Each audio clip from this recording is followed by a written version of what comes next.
안녕하세요. 손주호 세무사입니다. 오늘은 개인 사업자 등록 신청을 해서 사업자 등록증이 딱 나왔잖아요. 이 사업자 등록증을 딱 받았을 때 이때 세금의 기초를 잡기 위해서 어떤 세팅들을 해야 되는지에 대해서 얘기를 나눠볼 거예요. 여러분 이거 얘기 나누기 전에 세법에는 항상 지켜야 될 규칙들이 있어요. 이 지켜야 될 규칙들을 지키지 않으면 너 해야 될 거 안 했어? 가산세 아니면 야 너 경비 나갔는데 이거 증빙 이런 거 없어? 야 인정 안 해줄 거야? 그럼 또 세금이 이것도 아니면 야 너 중소기업 특별세 감면이나 창업 중소기업 세액 감면 받을 거야? 근데 너 내가 하라고 한 거 안 했지? 감면 안 해줘. 세금이 이런 엄청난 문제들이 생길 수가 있어요. 여러분 절세 제1원칙 내야 될 세금보다 더 내는 상황을 무조건 피한다. 감면 해주시는 거 감면 받아야 되고, 경비 나가서 비용 처리할 수 있는 거 경비 비용 처리해야 되는 거잖아요. 당연히 지킬 거 지키면서 가산세 안 내는 게 최선의 절세 방법이죠. 너무 뻔한데 이거를 잘못하시는 분들이 진짜 엄청 많아요. 진짜. 뭐 세금 1, 200 내면 끝나는 것들이 막 1,500만 원씩 내고 이런단 말이에요. 주의해 주셔야 돼요.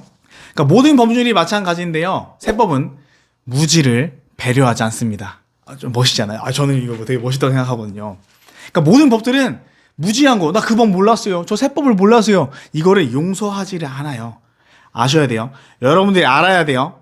그래야지 세무사 사무실에서 대표님 우리 소득세 이거 신고하기에 이런 거 자료 필요하고요. 절세를 위해서 이런 거 좀 해주셔야 돼요. 이런 것들을 막 말씀을 드릴 때 혼란스러워서 이게 뭔 소리지? 이러는 게 아니고 개인사업자 이거 절세 얘기하는구나. 이런 것들을 알 수가 있어요. 첫 번째 이제 개인사업자 딱 등록증 나오면 처음에 뭐 해야 돼요? 보통 은행 가잖아요. 사업용 계좌 하나 파잖아요. 사업용 계좌 파로 이제 은행에 가죠. 은행에 가서 통장을 딱 만들었어. 그러면 은행에서 뭐라 그래요? 혹시 인터넷 거래 하실 거예요? 인터넷 공인인증서를 만드셔야 돼요. 참고로 여기서 중요한 건 첫 번째, 공인인증서는 여러분 제발 10만원짜리 범용 공인인증서 하지 마세요. 4,000원짜리 부가세 포함 4,400원짜리면 충분해요. 인터넷 뱅킹을 쓴다던가 세액내서 발급을 한다던가 이런 류의 공인인증서는 4,400원짜리로 발급하시면 돼요. 은행에서 사업용 계좌가 나왔어요. 그럼 이제 은행에서 그럴 거예요. 저희 사업자 하시면 이제 사업자 카드 만드셔야 되잖아요. 만들지 마세요. 사업자 명의 카드 만들지 마세요. 여러분 의미가 없습니다. 여러분 우리 사업자 계좌, 사업자 카드 이런 얘기를 되게 많이 해요. 그런데 세법에서는 사업용 계좌와 사업용 카드는 홈택스에 등록된 카드를 의미해요. 은행에서 만들어준 거 말고, 은행에서 만들어준 사업자 상으로 나온 거, 이게 사업자 카드가 아니고 사업용 계좌로 등록한 거, 사업용 카드로 등록한 거, 이게 사업용 카드고 사업용 계좌란 말이에요. 그러니까 이게 중요하다니까요. 금융기관에서 우리가 알고 있는 거랑 정반대예요. 금융기관에서 은행이나 어디 카드사에서 사업자 카드를 만들어주면 사업자 이름으로 된 카드가 나오는 거예요. 저희 사무실 이름이 세무회계 진이니까 세무회계 진 이 카드가 나오는 거죠. 그런데 국세청에서 인정하는 사업용 카드는 뭐라고요? 네, 국세청에 등록된 카드를 얘기한다고요. 국세청에 등록된 계좌를 얘기한다고요. 그러니까 은행에서 만드는 것보다 그냥 국세청에 등록하는 게 훨씬 중요한 거예요. 저 같은 경우에는 대학생 때 만들어 놓은 계좌를 아직도 쓰고 있어요. 왜냐면 지금은 아닌데 과거에는 사업자 계좌를 만들어요. 은행에서 사업자 계좌를 만들면 이체 수수료가 붙었어요. 아마 지금은 많이 사라졌을 거예요. 이체 수수료가 붙어서 너무 아까운 거예요. 그래서 저는 대학생 때 쓰던 옛날 계좌를 지금도 사업용 계좌로 등록해서 사용하고 있어요. 그리고 저는 이제 카드도 사업자 명의 카드 단 하나도 없습니다. 왜 제가 사업자 카드를 단 하나도 안 쓸까요? 제가 뭘 잘 몰라서 그런가? 혜택이 많은데? 카드사 막 영어 보잖아요. 이거 사업자 내셨으면 사업자 명의로 된 이 카드를 쓰셔야죠. 이 카드 사용하면 부가세 공제가 20% 더 됩니다. 이렇게 사기를 쳐요. 사기예요. 은행이나 카드사에서 되게 홍보를 한다고요? 네, 100% 사기입니다. 100% 사기예요. 왜냐면 그렇게 될 수가 없어요. 사업과 관련돼서 카드를 사용되는 게 우리가 사업자 필요 경비로 되고 세금이 줄어들고 부가세가 공제가 되는 거지, 카드가 사업자 명의 카드이든 손진호 개인 명의든 아무런 차이가 없어요. 등록해놓으면 된다니까요. 근데 왜 제가 개인 명의 카드를 쓰냐? 혜택이 훨씬 좋아요.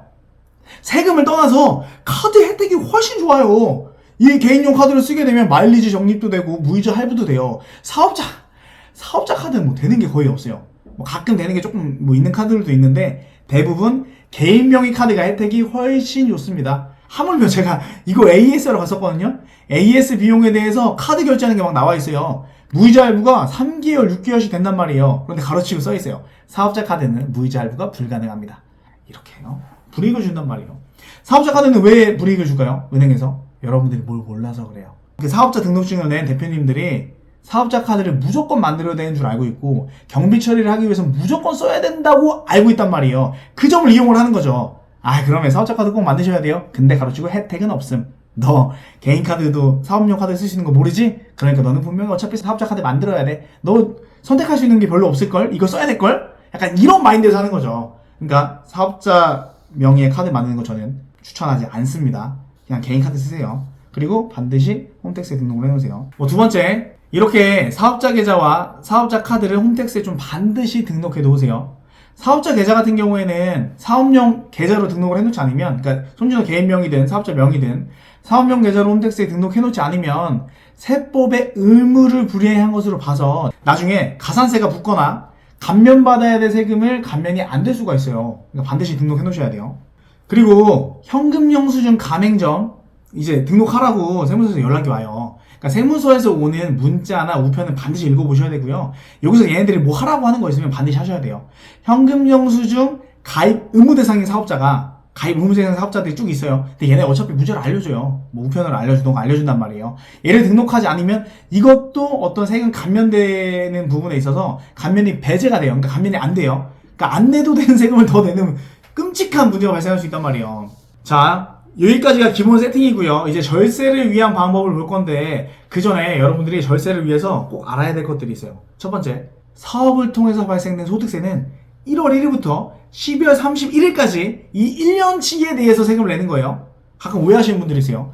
5월 31일날 세금 신고하니까 세무사님 그러면 1월 1일부터 5월까지 세금인가요? 뭐지? 이렇게 고민하시는 분들이 있어요. 아니고요. 무조건 1년 단위로 갑니다. 1월 1일부터 12월 31일까지 1년 동안 발생한 세금에 대해서 우리가 신고 납부를 하는 거죠. 2023년도 1월 1일부터 2023년도 12월 31일까지 얼마 안 남았네. 이때까지 발생한 소득에 대해서는 언제 신고 납부하는 거예요? 다음 년도 5월 31일자에 종합소득세를 신고 납부하는 거죠. 제가 방금 종합소득세를 신고 납부하는 거죠 라고 했어요. 종합소득세, 종합이기 때문에 사업에서 발생된 소득뿐만 아니라 다른 소득이 있으면 합산돼요. 가끔 그러신 분들 있잖아요. 근로자로 막 일을 하다가 진짜 내가 그 매도에 이렇게 사는 거 너무 힘들어 하고 부업을 했는데 부업이 대박이 난 거야. 이딴 회사 때려친다!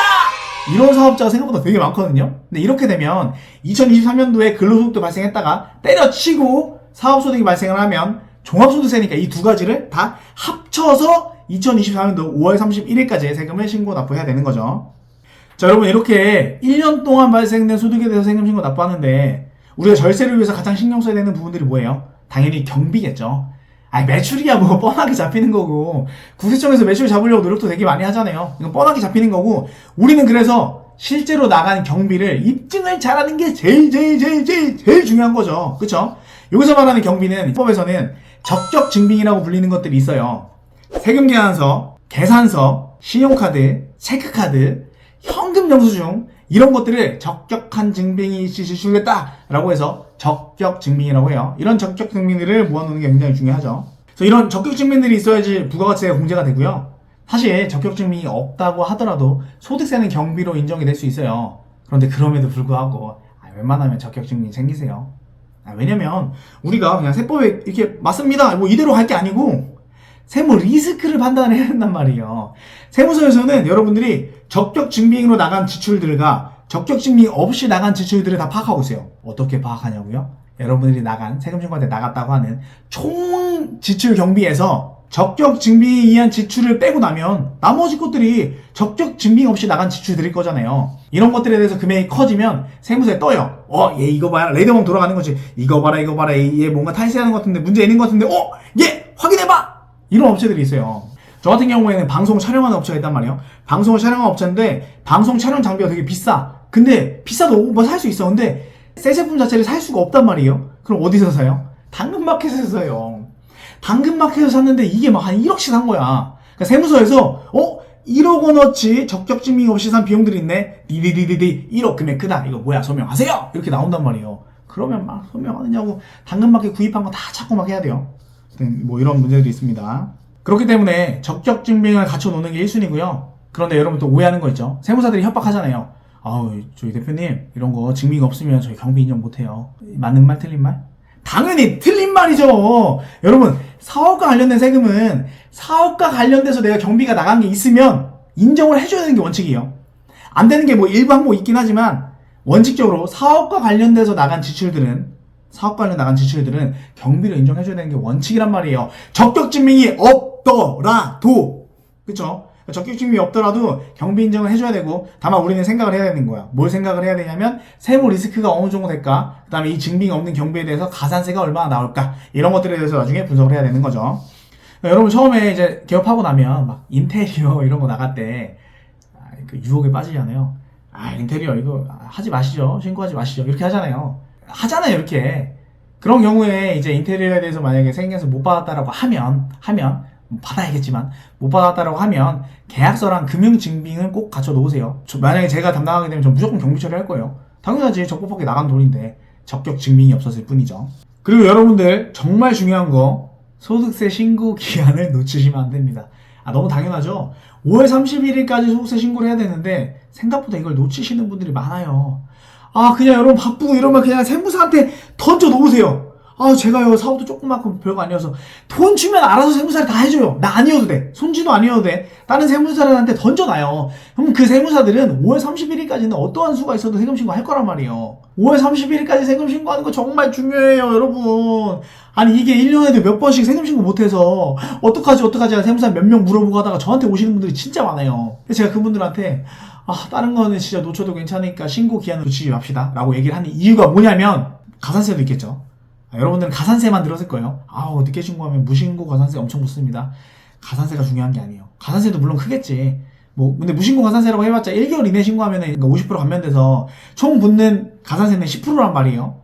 근데 정말 중요한 게 뭐냐면, 소득세는요, 우리가 신고할 때 확정이 돼요. 무슨 말이냐면, 손진호가 세금 얼마예요? 저 여지껏 돈 번 거, 돈 쓴 거 얼마 정도 돼가지고요, 지금 내야 되는 세금 얼마입니다 라고 세금 신고를 하게 되면 확정이 돼요. 세무공무원이 혐의점이 없으면 안 건드린단 말이에요. 그런데 기한이 지나서 세금 신고를 하는 걸 기한 후 신고라고 한단 말이에요. 기한 후로 신고하게 되면 세무공무원이 확정을 해야 돼요. 여러분이 세금 신고한 거를 공무원이 열심히 열어보고 이거 특이한 거 있나 확인한 다음에 오케이 끝 땅! 자기 도장 찍어야 된단 말이야. 나중에 이거 잘못되면 자기가 문제가 생겨요. 세무공무원이 꼼꼼하게 보겠어요, 안 보겠어요? 꼼꼼하게 봐요. 세무사님, 근데 이거 저희대로 세금 신고하게 되면 우리가 신고한 거랑 세무공무원이 확인하는 거랑 똑같은 거 아닌가요? 좀 미묘한 차이가 있죠. 아리까리한 것. 회색 지역에 있는 경비들이 있어요. 원래 이제 사업으로 사용된 경비에 대해서 경비 처리해야 되잖아요. 근데 이게 내 사업용으로 쓴 건지 사적으로 쓴 건지 아리까리한 것들이 있단 말이에요. 이런 아리까리한 것들에 대해서 보통 세금 신고할 때 경비를 넣죠. 안 넣으면 세금도 너무 많이 나오고 이러니까 이거는 사실 탈세 이런 것까지는 아니에요. 탈세까지는 아니고 정말 아리까리한 거예요. 이게 맞나? 사업용이 맞나? 아닌가? 이런 아리까리한 것들. 예를 들면 제가 강의를 하고 세무사 업을 하잖아요. 딱 이거 할 때만 있는 정장들이 있어. 사업할 때 보통 있기는 해, 대부분. 근데 이제 친구 결혼식에 한 번 입었어. 이런 것들에 대해서 경비 인정 받을 수 있을까? 그러니까 대부분 사업과 관련돼서 했기 때문에 경비 인정 받는 게 맞아요. 하지만 세무공무원 입장에서 보면 이거 사적으로 한 번이라도 사용한 거잖아. 그러면 이거 사적 목적과 사업 목적이 구분할 수 없기 때문에 사적 목적인 걸로 봐야 돼 라고 볼 수 있단 말이야. 세무공무원은 그렇게 보겠죠.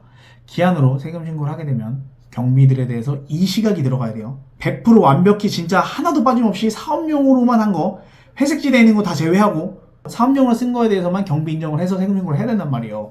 그러니까 애초에 세금 자체가 빵빵빵 하고 터져버린단 말이에요. 감당 못해요, 여러분. 그래서 웬만하면 기한 내에 신고할 것을 추천드립니다.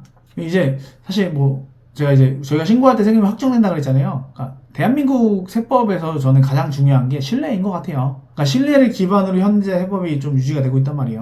그러니까 우리가 지금 신고를 하고 있는 세금을 얘네들이 웬만하면 신고를 해줘요. 세무공무원들이 웬만하면 신뢰를 해줘. 근데 기한을 신고 기한을 놓쳤다던가 아니면 탈세 행위를 저질러서 신뢰가 와장창 깨져버리잖아요. 그때부터 이제 세무공무원은 눈 돌아가는 거예요. 이렇게 하고 덤비는 거죠. 이렇게 하고 신뢰가 깨졌기 때문에 집중 공격이 들어가는 거예요. 그래서 조사받고 이러면은 생각보다 여러분들 많이 좀 추징이 많이 돼요. 그러니까 세금을 많이 토해내야 되는 상황을 발생을 합니다. 여러분들이 읍소하고 이거 어땠어요? 라고 해도 안 먹히는 경우가 되게 많아요. 그런 존재로 좀 생각을 해주셨으면 좋겠습니다.